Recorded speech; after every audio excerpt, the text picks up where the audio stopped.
আমি তো টাকা যাচ্ছি না।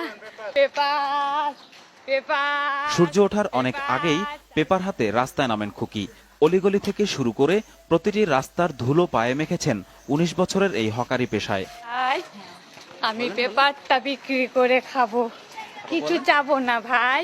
পাগল বলে অনেকে উপহাস করলেও খুকির মুখের হাসির রেশ ফুরোয় না কখনো। বড় কষ্টগুলো কাবু করতে না পারলেও ছোটখাটো কিছু সমস্যার কাছে মাঝে মধ্যে অসহায় হয়ে পড়েন তিনি। আমি টাকা পয়সা চাই না, কিন্তু খালি একটু বাথরুম করতে যেতে হলে ওই বাড়ির একটা মহিলা আছে, খুলি মারে।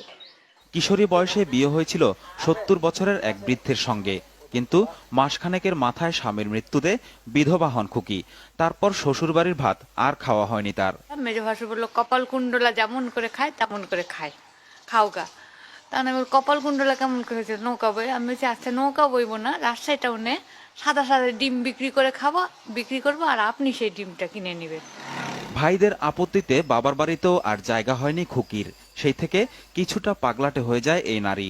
একদিন রাস্তায় একটি মানিব্যাগ কুড়িয়ে পেয়ে সেটি ফেরত দিলে ১৫০ টাকা বকশিশ দেন মানিব্যাগের মালিক। সে আমি অনেক বড় লোক, রাজশাহী টাউনে সবাইকে বলছি, বাদর কবির সবাইকে বলছি আমি কত বড় লোক, ১৫০ টাকা আছে, কারো আছে? তখন এই ১৫০ টাকা দিয়ে পেপারে কাজে লাগলাম।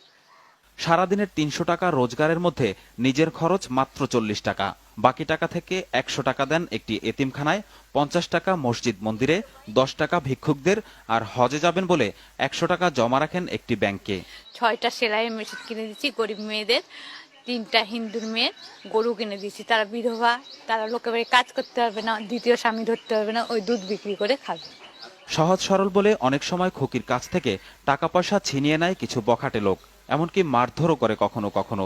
পাগলাটে হয়েও স্বাবলম্বী হবার বাসনা বুকে নিয়ে যে নারীর দিনরাত ছুটে চলা, তার চলার পথকে আরেকটু মসৃণ কি করা যায় না? কেউ আমাকে ১ পয়সা হেল্প হয়নি। কি হবে এই সাক্ষাৎকার নিয়ে? কেউ তো আমাকে সাহায্য করবে না। Paper paper. শাহাদাত রিয়াদ, দেশ টিভি, রাজশাহী।